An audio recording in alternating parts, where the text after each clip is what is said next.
Hey there, what you drinking? 2 shots, let's pour it out. I know what you're thinking. Hello everyone. Welcome back to HS Diorama. My name is Igo, and in today's video, we are going to build another diorama. For this project, I want to make something a little different from my previous dioramas. The theme for this project is a rooftop diorama. This diorama is designed in 1/12 scale, which is commonly used for action figures around 16 to 17 centimeters tall. I really like this scale because it gives us enough space to create a lot of small details, while still keeping the diorama compact enough to display at home. So, in this video, I will show you the entire process, starting from the basic structure, creating the brick and stone textures, making the windows, assembling all the parts, and finally painting and weathering the entire diorama. So, let's get started. For this diorama, I decided to divide the structure into 3 main sections. The first section is the main building. Then, we have 2 smaller additional sections. These 2 smaller sections are designed to be flexible. We can place them at the front of the main building, or we can move them to the left or right side. This makes the diorama more interesting because we can change the layout depending on the action figure or scene that we want to display.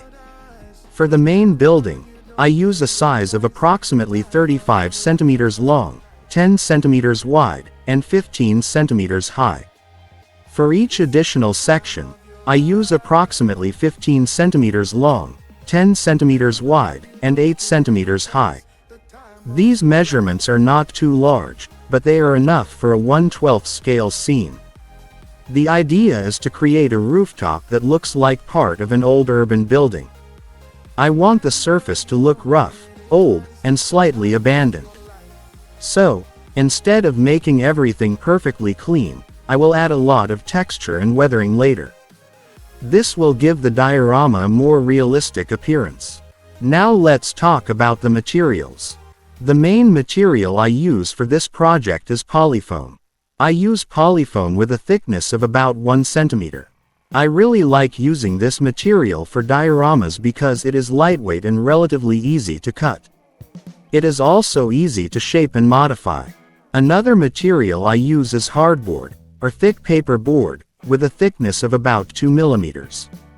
I use the hardboard for various supporting details and accessories. For example, it can be used to make window frames, small architectural details, panels, and other parts that need to be stronger than the Polyfoam. For the glue, I use hot glue, also known as a hot glue gun.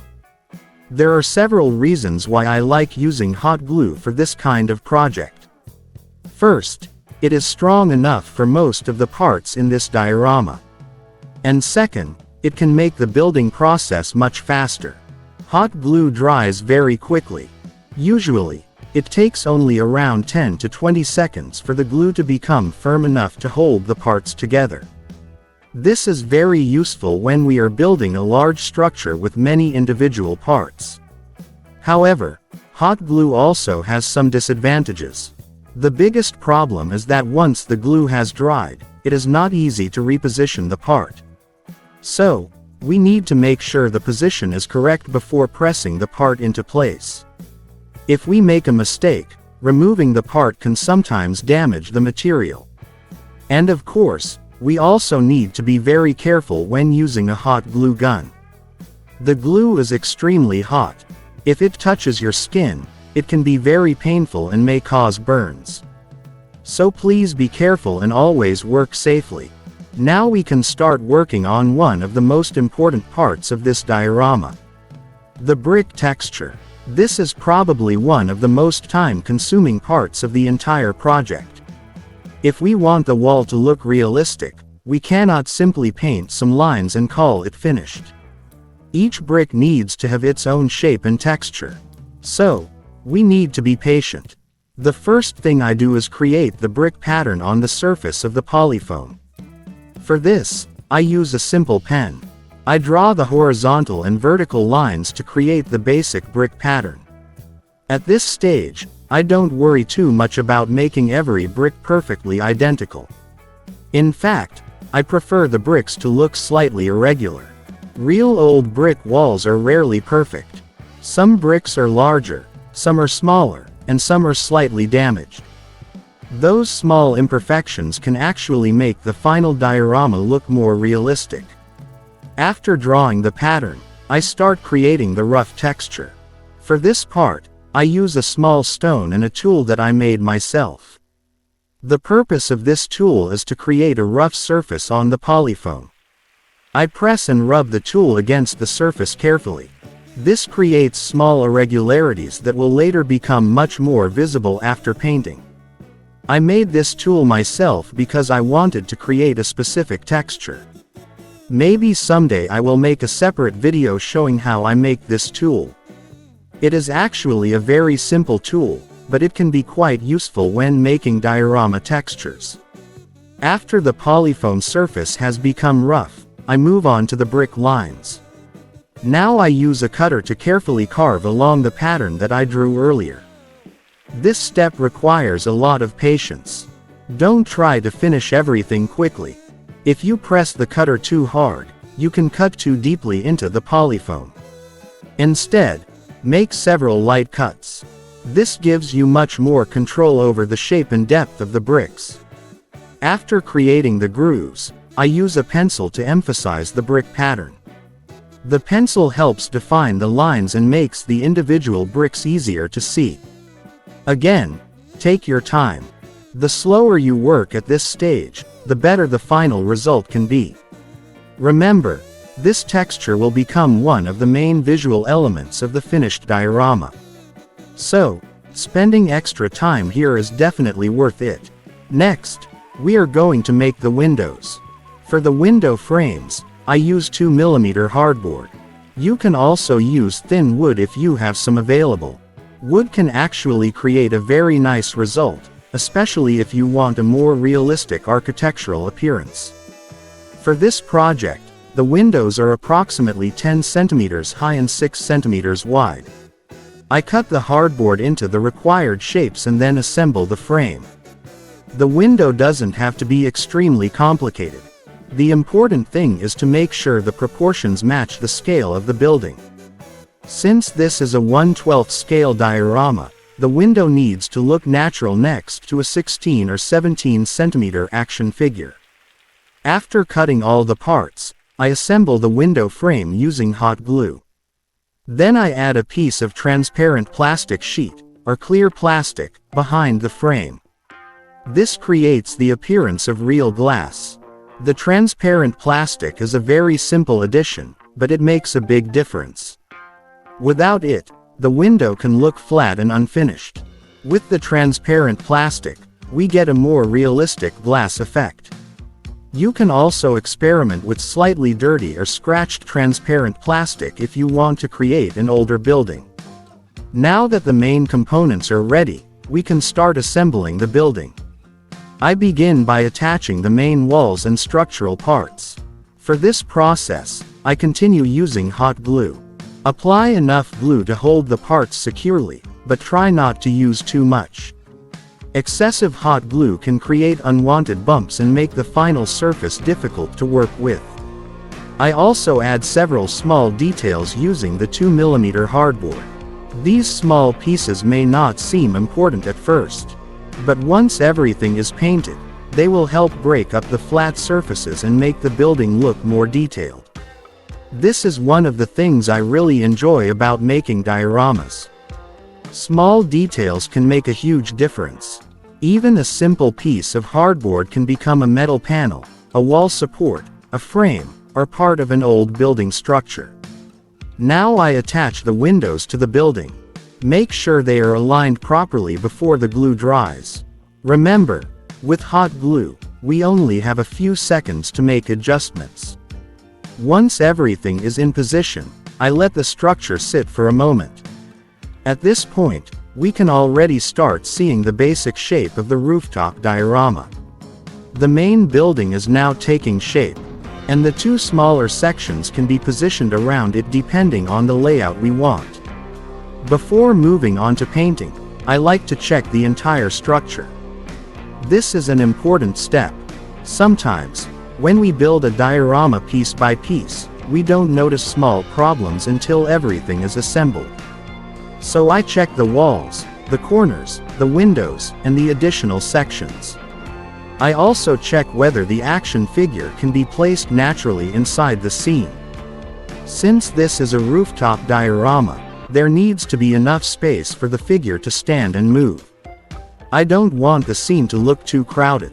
The main building should provide a strong background, while the smaller sections add depth. One nice thing about this design is that the two additional buildings can be moved around.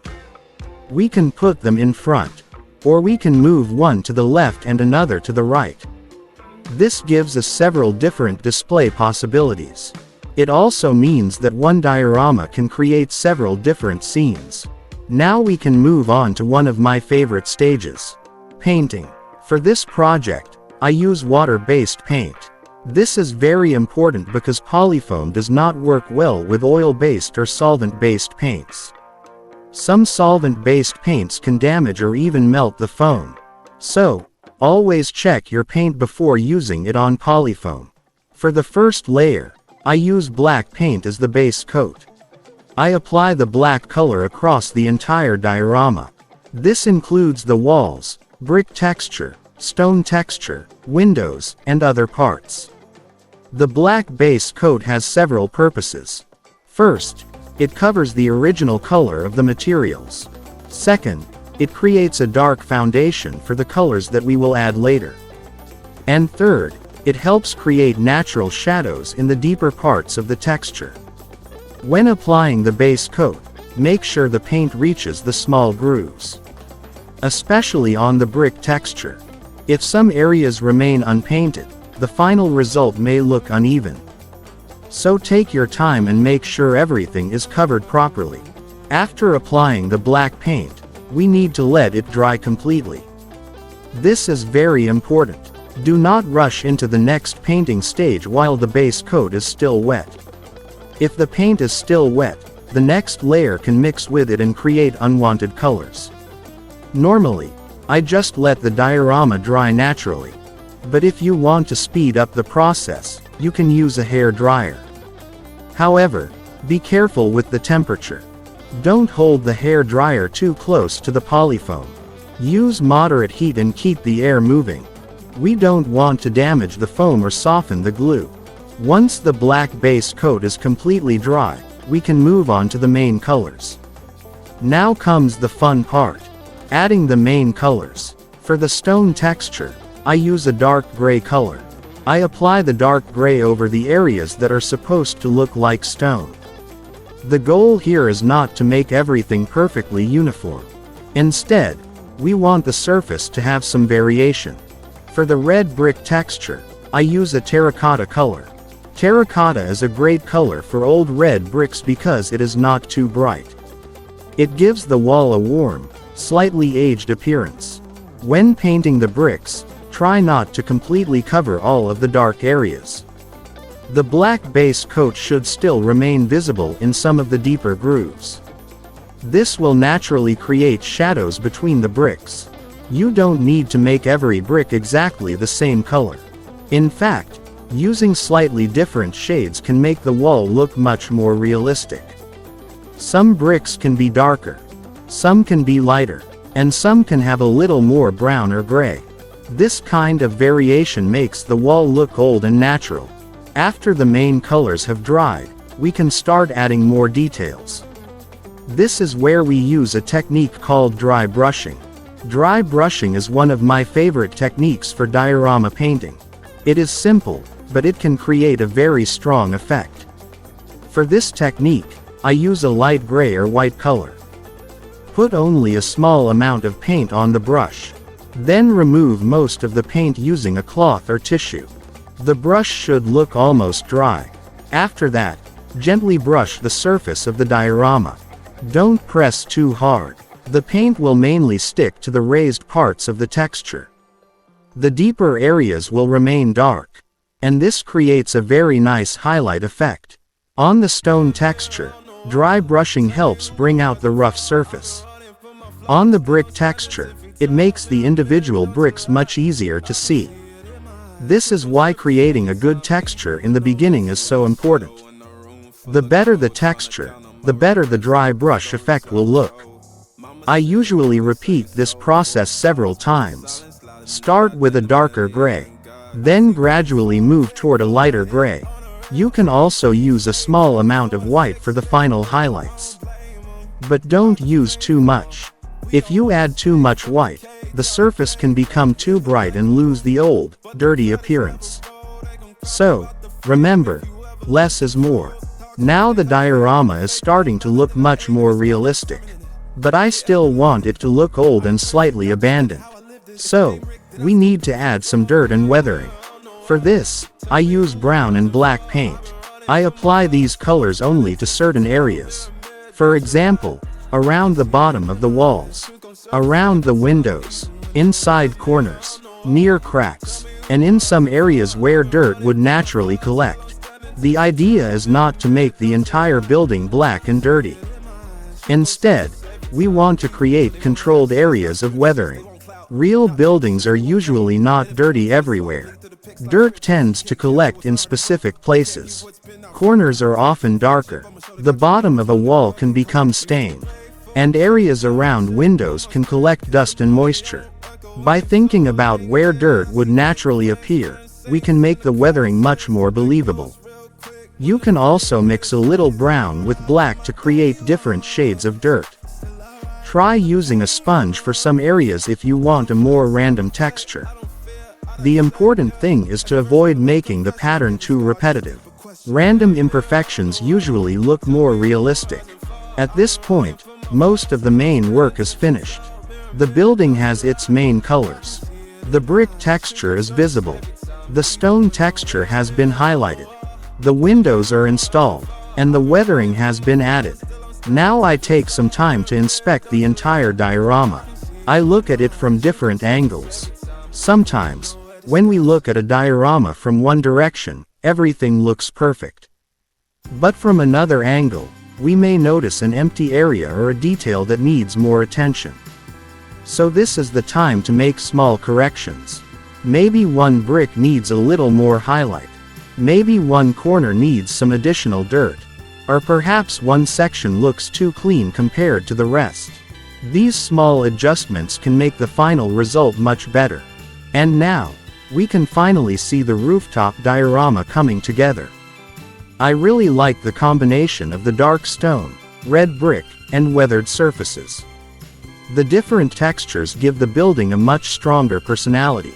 The main building creates the background, while the two smaller sections give us more flexibility when arranging the scene. We can place them in front.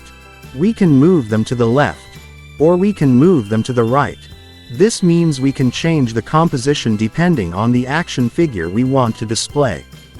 For example, we could create a scene where the character is standing on the rooftop. Or we could make the rooftop look like an abandoned urban location. We could even add more accessories later, such as pipes, air conditioning units, cables, antennas, boxes, barrels, or other rooftop equipment. There are many possibilities, and that's one of the best things about making your own diorama. You are not limited to what is available in a store. You can design everything according to your own idea. And finally, our rooftop diorama is finished. From a simple sheet of polyfoam and some hardboard, we now have a complete 1/12 scale rooftop environment. The process may take some time, especially when creating the individual brick textures. But I think the result is worth it. The most important thing when making a diorama is patience. Don't worry if your first attempt is not perfect. Every project teaches us something new. Maybe the texture is not exactly what we expected. Maybe the paint is too bright. Maybe the weathering is too strong. That's completely normal. The more dioramas we make, the better we become at understanding materials, colors, textures, and proportions. For me, that's the most enjoyable part of this hobby. We start with simple materials. Then, little by little, we transform them into something completely different. So, that's the complete process of making my 1/12 scale rooftop diorama. I hope you enjoyed watching the process from beginning to end. If you like diorama making, miniature models, action figure displays, or DIY projects, don't forget to support the HS Diorama channel. Please like this video and subscribe to the HS Diorama channel. Your support really helps me continue making more projects and sharing new ideas with all of you. And if you have any questions about the materials, tools, painting techniques, or anything else in this project, feel free to leave your questions in the comment section. I will try my best to answer them. Also, let me know what kind of diorama you would like to see in the next video. Maybe an abandoned building, a city street, a military base, a warehouse, or perhaps another rooftop with a completely different theme. Write your ideas in the comments. Thank you very much for watching this video. I hope this project gives you some inspiration for your own diorama. Remember, you don't need expensive materials to start.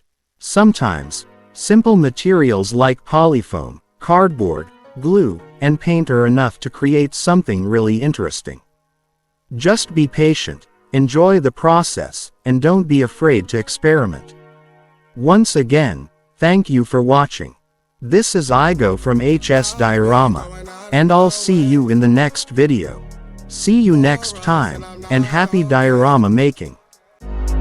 The sun ain't gon' shine all day. Can't wait to see it on your face. Girl, you know, gotta do better than walking out dodging the surface. Every day I've been out praying my baby not hurt. Ay.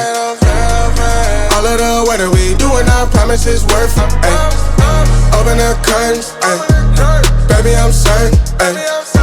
I want it all, we come in, it's a coupe, and we gon' bring it right back. Tell him, man, you know I'm suited, ay. But I ain't never gon' slack. I had to study the map, I had to find where I'm at. The legend, a symbol of that. Symbols, I ain't gonna crash. Catch me in the cut, hun. Something like the duck running. I ain't coming with nothing. I know what they want from it. I can spot the fake loving. Rolling up the gates on it. Ain't no debating on it. It got legs like cake, honey. Usher, I'm skate on the beat. I done seen the play cross the feet. God drive like 6 V's. Flow sick, give me 6 feet. Mountain climbing out to hit a peak. Bunch of snow in my seat, it ain't the same no more. Life is everything but the beach, like a chain. I'm a link with your lady for sure. Gotta do better than walking out dodging the surface. Every day I've been out praying my baby not hurt. Ay. All of the weather we doing, I promise it's worth it. Ay. Open the curtains, ay. Baby I'm certain. Ay. I want it all, we come in, it's a coupe, and we gon' bring it right back. Tell him, man, you know I'm suited, ay. But I ain't never gon' slack. I had to study the map, I had to find where I'm at. The legend, a symbol of that. Symbols, I ain't gonna crash. I've been going out of my way for us, and I'm not okay. The sun ain't gon' shine all day. Can't wait to see it on your face. Girl, you know, gotta do better than walking out dodging the surface. Ay. Every day I've been out praying my baby not hurt. Ay. All of the weather we doing, I promise it's worth it. Ay. Open the curtains, ay. Baby I'm certain.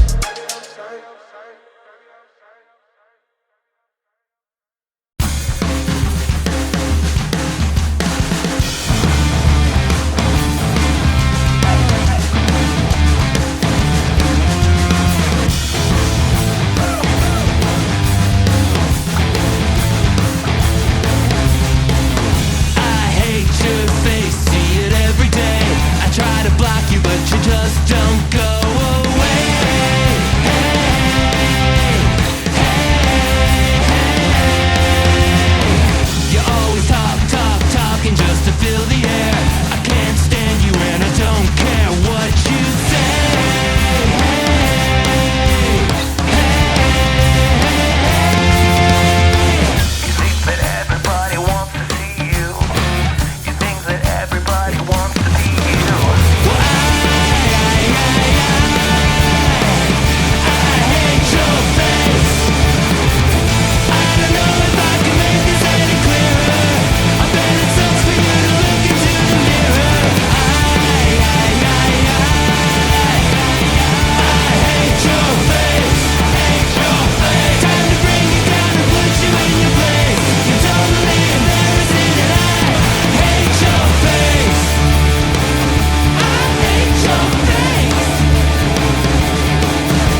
you.